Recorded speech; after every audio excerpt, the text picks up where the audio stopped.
वहीं मध्य प्रदेश में अपनों को साथ रखने के लिए पार्टियों ने पूरी ताकत झोंक दी है। कांग्रेस ने तो कैंपेन शुरू कर दिया है। आखिर रूठों को मनाने पर इतना जोर क्यों है, इस रिपोर्ट में आप देखिए।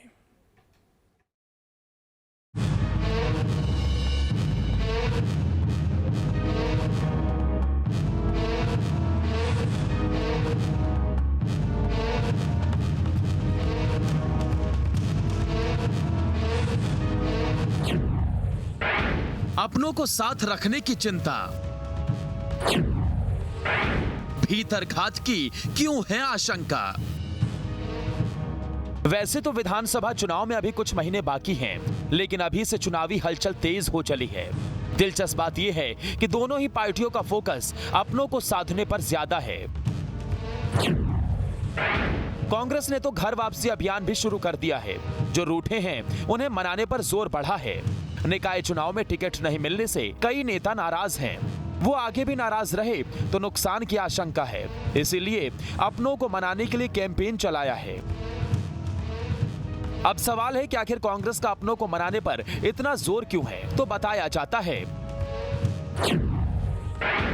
कि 2018 में एकजुटता का फायदा मिला था। एक थे तो 2018 में जीत हुई थी। एकता नहीं रही तो 2023 में नुकसान होगा। बिखराव का फायदा बीजेपी को मिल सकता है। कुछ यही हाल बीजेपी में भी है। असंतुष्टों से नुकसान की आशंका है। कई जगहों पर सिंधिया खेमे से असंतुलन की स्थिति है। कई मूल नेता दरकिनार हैं। चुनाव में साथ नहीं रहे तो नुकसान हो सकता है। इसीलिए दोनों पार्टियों की यह कोशिश है कि कहीं पर भी अपने नाराज नहीं रहें। देखिए, भारतीय जनता पार्टी के लिए आज सबसे बड़ी चुनौती जनता बनी हुई है। हमारे कोई रूठे हमसे है नहीं, ये तो दुष्प्रचार है। रूठे बीजेपी के अंदर एक पूरी सेना के रूप में है। हर एक व्यक्ति एक दूसरे से रूठा हुआ है। उनको ऐसे कोई अभियान चलाने चाहिए। लेकिन हाँ, कांग्रेस पार्टी तो निरंतर इस तरह के जो प्रोग्राम्स है वो चलाती रहती है कि संवाद हो।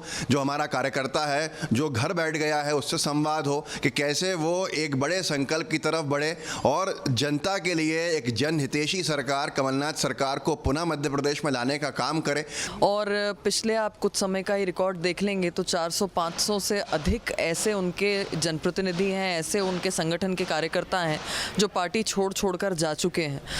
ये स्पष्ट दिखा रहा है कि कांग्रेस धरातल से गायब है, कांग्रेस चुनावी राजनीति से गायब है। और मध्य प्रदेश में जिस तरीके से कांग्रेस ने ठगने का काम किया है, माननीय मुख्यमंत्री जी भी कमलनाथ जी से प्रतिदिन सवाल पूछ रहे हैं कि कमलनाथ जी ये बताओ कि इतना झूठ आपके उस समय के राष्ट्रीय अध्यक्ष बोल के गए थे, इतना झूठ कांग्रेस पार्टी ने परोसा है, आखिर मध्य प्रदेश की भोली भाली जनता से छलावा क्यों किया। अब आपको बताते हैं कि आखिर 2023 के लिए किसकी क्या रणनीति है। तो बताया जा रहा है कि जहां तालमेल में दिक्कत वहां ज्यादा फोकस होगा। क्षेत्रीय दिग्गजों से समन्वय पर जोर रहेगा ताकि भीतर घात की आशंका नहीं रहे। निकाय चुनाव के फीडबैक पर काम होगा। 103 सीटों पर ज्यादा ध्यान रहेगा। ये वो सीटें हैं जहां कांग्रेस का कब्जा है। बात करें कांग्रेस की तो चुनाव लड़ने वाले संगठन में नहीं रहेंगे। ब्लॉक और जिला लेवल पर कार्यक्रम चलेंगे। बूथ लेवल पर जोर बढ़ेगा। ग्वालियर चंबल पर खास फोकस रहेगा। अब सवाल है कि किसके लिए क्या चुनौतियां हैं। बीजेपी को एंटी इनकम्बेंसी से खतरा हो सकता है। मूल नेताओं को साथ रखना, योजनाओं का प्रचार प्रसार करना, कार्यकर्ताओं से लगातार संवाद करना, ये वो चुनौतियां हैं जिससे बीजेपी को निपटना होगा।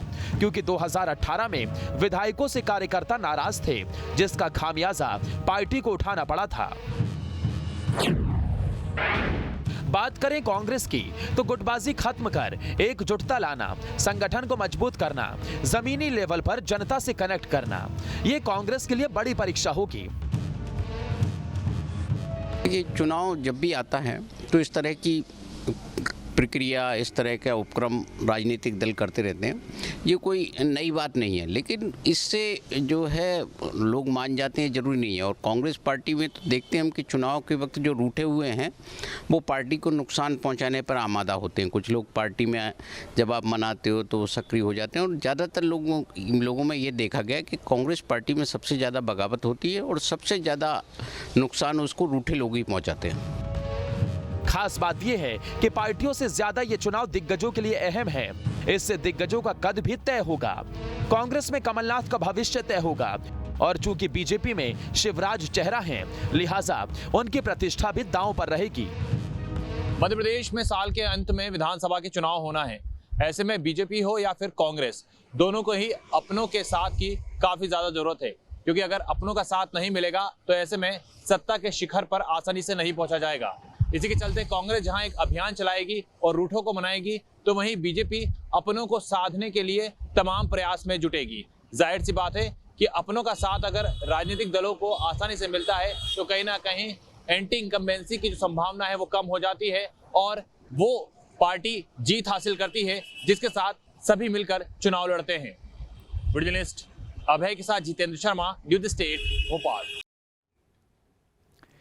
अब इसमें खबर तो यह है कि जिसने भीतरघात रोक लिया उसकी राह आसान होगी। पहले के चुनावों में ट्रेंड दिख चुका है, इसीलिए एकजुटता पर सबसे ज्यादा ध्यान दिया जा रहा है।